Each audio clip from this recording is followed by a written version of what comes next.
Olá, gente, boa tarde. Eu me chamo Fernanda Luabra Dom Rocha, eu sou da Pós. Eu tenho como orientador, eu sou da Pós em Comunicação, eu sou da linha 1, que é fotografia e audiovisual. Eu tenho como orientador Osmar Gonçalves dos Reis Filhos e eu vou apresentar para vocês o meu primeiro capítulo da minha dissertação, né, que eu vou qualificar amanhã, por sinal, esse primeiro capítulo que eu estou apresentando de vocês, que se chama Hossein Sabzian, primeiro impostor de Abbas Kiarostami. Né? Antes eu queria explicar um pouco quem é Kiarostami, né? Kiarostami é um cineasta muito popular, né? Assim, para quem estuda audiovisual e cinema. Ele nasceu no Teherã, capital do Irã, nos anos 40. Ele começou a sua trajetória no audiovisual e no cinema em si quando ele foi trabalhar na Canum, que era um instituto de jovens e adolescentes, crianças, assim, que fermentava a arte, né, a arte assim como um todo, e ele ficou com a parte do cinema. E lá, nesse trabalho dele, nessa parte do cinema, ele começou a desenvolver curtas sobre crianças, que, na verdade, eram curtos sobre crianças, mas o público não era só as crianças em si, vamos dizer assim, eram mais filmes sobre crianças, mas para o público adulto.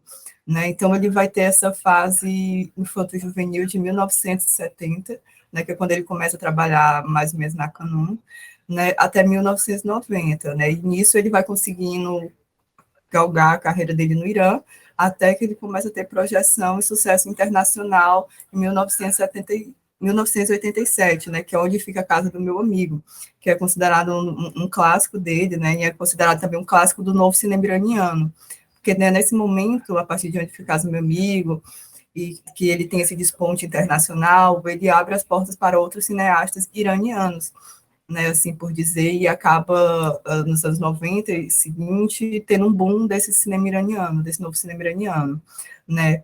Com isso, né, depois desse filme ele ainda faz um filme voltado para criança ainda, né, que é o Lição de Casa, até ele em 1990 ele entrar numa nova fase, né, que é uma fase mais madura e sobre ele, né? Não que as outras fases não que a primeira fase infantil juvenil fosse sobre ele, não tivesse ele em si, mas aqui a gente vai ter um destaque muito grande, um amadurecimento da obra, né? E o destaque é o filme Close Up, que é de 1990, que é o que eu vou falar um pouco. Né? E aí, quando eu disse que ele vai entrar numa nova fase, uma fase mais sobre si, é que a cinematografia do Kiarostami, ao longo dos anos 90, ela vai abandonar as crianças, né? E os personagens principais dos 5 filmes que ele realizou nesse período, eles são protagonistas velhos, homens, que têm uma ligação com a direção cinematográfica, e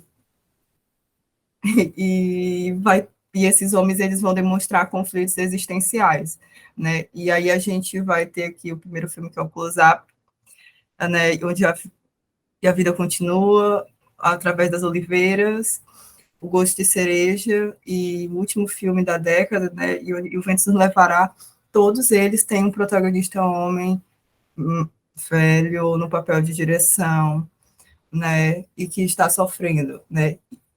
Algo, né, um período psicológico. E aí é por isso que eu digo que é tudo sobre ele, porque de certa forma, se a gente analisa, parece que é um outro. Esses personagens são uns outros de Kiarostami, são outros de si desse cineasta, né? E, e o primeiro outro desse Kiarostami, ele surge em Close Up, tá? Close Up, e por que que eu estou dizendo que esse primeiro outro é em Close Up? Porque é o primeiro filme que marca esse início, né, dessa fase madura. É um filme muito popular do Kiarostami, né, e ele fez uma série de comentários sobre esse filme, né, sobre o quanto ele sentia que o protagonista desse filme era, na verdade, ele se sentia um público desse protagonista, desse filme, né, que, na verdade, o cara não era um impostor, Hossein Sabzi, que é o protagonista do filme. Na realidade, era ele um impostor. E aí, por que esse cara é um impostor? Porque Hossein Sabzi é um impostor, né? O que foi que ele fez? Quem é ele? O que ele fez para que Kiarostami tivesse uma grande afeição, se sentisse o público dele? Mas, basicamente, esse filme é um filme que ele é feito em 1990 e noventa e ele conta o caso desse homem, né? Um caso real que virou filme, né? Hossein Sabes era um homem pobre, que não tinha grande qualidade de vida, não tinha mobilidade social nenhuma, né? Era um pária, vamos dizer assim, um outro, né? E aí ele passa a enganar uma família de classe média alta, de classe média, né, iraniana, fingindo se passar por um outro cineasta muito famoso, que é o Moshe Makhmalbaf, né? Um dia ele está no ônibus e aí ele conhece a matriarca dessa família, eles passam a conversar e ele passa a fingir, a performar que ele é Moshe Makhmalbaf, né? E aí essa mulher passa a acreditar nele, ele diz, vou fazer um filme sobre vocês. Aí ela, poxa, que massa, cara, que coisa incrível, né? E ele vai sustentando essa fraude, vai indo lá na casa dessa mulher, até que ele acaba sendo descoberto e sendo preso. E o caso ele acaba sendo noticiado, né? Vira uma notícia muito forte no país, não muito forte, não dizer assim, né? Não muito forte, tipo assim, sai em revistas e tal, até porque ele é um caso de fraude, né, interpretado como um caso de fraude, então também acaba sendo um caso sem tanta importância, assim, tipo, vamos julgar logo isso aqui. Não, né, mas fica famosinho. E aí o Kiarostami vê esse caso, e aí se identifica absurdamente sobre a história desse homem, sobre esse caso de fraude, e aí disse, vou lá fazer um filme, né, e aí o Kiarostami vai até a cadeia, a gente, tipo assim, não sabe se de fato o Kiarostami encontrou Sabzinha na cadeia ou coisa parecida, mas eu vou apenas me atentar ao que o filme mostra, tá? É um filme muito controverso, vamos dizer assim. Mas ele encontra Sabzinha na cadeia e aí eles conversam e Sabzinha fala assim, diz assim, faça um filme sobre o meu sofrimento. E o cara está me diz, ok, eu vou fazer o que é possível, né? E como vai ser o modo que eu vou tentar analisar, né, esse filme? Né? Eu uso as cenas desse filme de close-up em contraposição aos conceitos de escrita de si, outros e sujeitos das pesquisadoras decoloniais Grada Quilomba, Bell Hooks e Toni Morrison, né?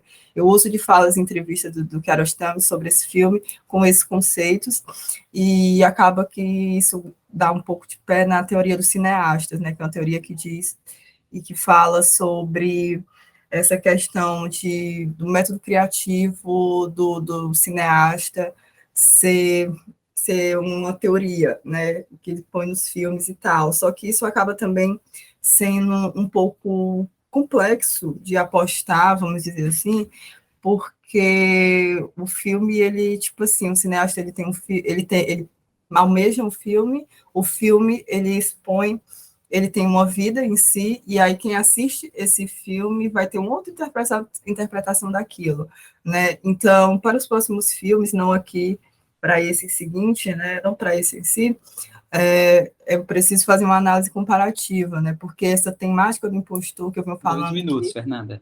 tá certo, eu estou terminando. Ah, vai aparecer nas outras obras do Kiarostami, então é necessário fazer uma comparação, né? Porque, como eu falei, o filme ele acaba tendo uma vida própria. Aqui eu já falei, né, que um pouco sobre o Sabzian e o pedido dele, e aí com esse filme, com a realização desse filme, a gente percebe que Sabzian não queria trocar a sua identidade, né, ele não queria ser Moshe Makhmalbaf, né, ele apenas queria ser ele mesmo, ele queria tornar-se um sujeito de sua história, e não um mero outro, que ele era delegado por si, pela sociedade ao qual ele estava inserido, e como ele estava sendo tratado, e foi tratado toda a vida dele, né? Ele queria ser ele próprio, mas um eu idealizado, né? E aí, e aí tem toda essa questão, né? E aí, como eu falo, o Queiroz também passa a se identificar muito com ele, né? E quando ele passa a se identificar muito com ele, e ele passa a performar isso, a falar em sua entrevista, a gente tem um apagamento da figura do diretor, né? Que a gente, ao longo das entrevistas, a gente percebe que, que há essa projeção de si, né? E aí no filme, né, a gente percebe que o Kiarostami e o Sabzian, eles precisam de um do outro para que eles subjetifiquem, né? A subjetificação de Sabzian, ela se dá a partir de Kiarostami, e a de Kiarostami a partir de Sabzian, né? Porque por si só, o Sabzian não consegue melhorar a sua identidade, né? Ele não é capaz disso, né? Mas com a ajuda do Kiarostami, ele é capaz disso, né? Porque elas também vai lá, faz um filme, mostra a realidade dele, muda a identidade dele, assim, para as câmeras, vamos dizer assim, para porque o cinema usado como uma ferramenta de mudança e de transformação, né? E aí isso ao mesmo tempo bate no Kiarostami, né? E aí, essas considerações finais é isso, né? Que Kiarostami se narra a partir de seus personagens em uma relação de autoridade para com eles, né? Sabes tem sua imagem ressignificada pela imagem do cinema, não apenas pelo close-up, né? Que ele usa toda a obra para dar esse destaque, mas por todo o filme. Né, e sendo os filmes uma forma de propagação e difusão das verdades que constroem a sociedade, a exibição desse filme levaria uma imagem de Sabes a outros e assim iniciando um processo de reconstrução da representação sociocultural de pessoas como Sabes às massas. Né, e acho que só um adendo também é interessante pontuar que, né, esses personagens todos não são apenas outros do Kiarostami. Né, Kiarostami também dá a oportunidade desses personagens serem eles mesmos. Né? E aí, isso aqui era apenas um artigo, né? Então, isso aqui não está, de fato, a minha qualificação toda, né? Porque o processo na qualificação, eu percebi que, de fato, o personagem também ele é ele mesmo, né? E não apenas um outro do Kiarostami, e aí como é que vai perpetuar isso nos filmes, né? E aí eu acho que, mais para essa apresentação, esse é o primeiro outro, né? E eu acho que só isso aqui vale. E aqui são minhas referências, e aqui é o meu agradecimento final a vocês. E eu acho que é isso. Agradeço. Obrigado, Fernanda. Parabéns pelo trabalho, pela apresentação.